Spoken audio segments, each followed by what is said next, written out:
Good evening, Dungeon Masters. I'm Baron Derop.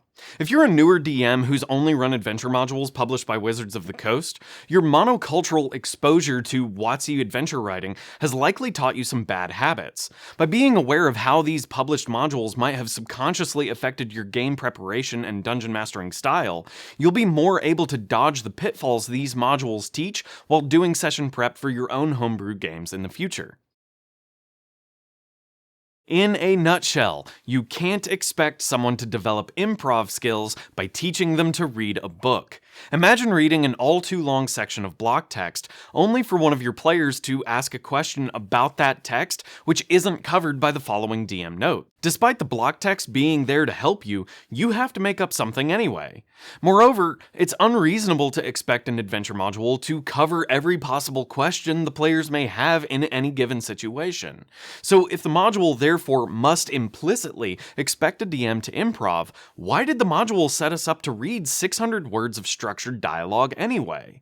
Whereas the module's author must implicitly trust our judgment at the table to fill in the gaps where the block text fails to deliver, why shouldn't they trust us to improv based on simplified prompts to begin with?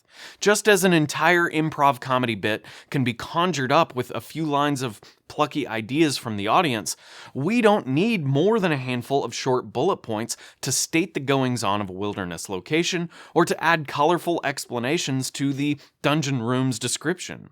Therefore, the module's goal should be to give us the info we need and get the heck out of the way. This will help the DM find their own unique improv style. To critique the ever-perennial lost mine of Phandelver, the whole first encounter on the road to Phandalin, where goblins ambush the players traveling on the highway, could have been condensed to a few text entries pointing to a spot on the map. Dead horses are on the road killed in the goblin raids, goblins use fallen trees on the edge of the road for cover, and goblins run back to the cave hideout when it looks like they're in trouble.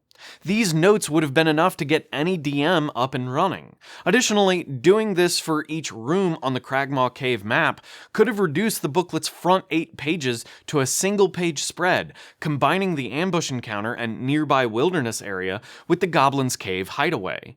Skeptics might say these block texts help a brand new dungeon master understand their role at the table, but I disagree they're effective in this. We live in a world of smartphones and mixed digital media. A QR code on relevant pages linking to short video tutorials, coupled with a few different live play examples from WotC staff, would have been a far better dungeon mastering tutorial than the published block text serve in this role. The Gloomhaven board game even does this, after all. Something that might not seem obvious at first is that the longer an adventure's page count runs, the more it reinforces the adventure should be run in the book page order.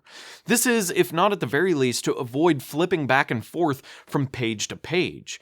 The constraints of the book's physicality and its structured page order causes this implicit effect. Keeping multiple pages in one's mind is frustrating and confusing, especially when operating between more than 2 bookmarks. It's easier to run adventures like these like they were a novel. Juxtapose this, however, with a scenario written on only a 2-page spread, containing all the content needed for 3 hours of gameplay. The adventure can be much more freeform and open-ended, because all of the information needed to do so is immediately at hand. Additionally, this less is more approach can help provide tighter but more useful descriptions of each NPC faction without the author needing to dictate a railroaded story. To critique the authorship of Lost Mines of Phandelver again, there's a lot of things the players may want to get up to that aren't supported by the module's predefined story arc. For example, what are the goals of the Green Dragon Venomfang? Could the players join the dragon's cult? And what are the larger goals of this cult's opposing faction, the Emerald Enclave? And lastly, how have these groups conflicted in the past? You might find your players are more interested in these side plots than the main quest, but the adventure has given no further information about them than to say that the cultists are bad guys. Another example might be helping the seditious goblin in Cragmaw hideout, Ymik, who wants to overthrow his bugbear chieftain. The players may grow so fond of him if they help overthrow his boss, they might want to help Ymik dominate other goblin tribes in the area, or even replace the goblin king, Groll, too. Unfortunately, when there's so much content devoted to a predefined story arc, these interesting side stories the players want to pursue might never be explored.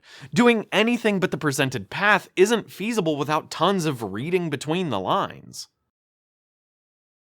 I think the worst sin of these published modules is that they teach newer DMs they need a comparable amount of prepped material for their homebrew games before they can be this effective. New DMs, after being exposed to what feels like such an over-complete adventure, may think they can't proceed with a game of their own without having at least that much content prepared. Not only is this belief not true, but it also hurts the psychological health of these new dungeon masters. When a new DM is spending twice as much time preparing for a game session as they spend running it, it will quickly lead to DM burnout.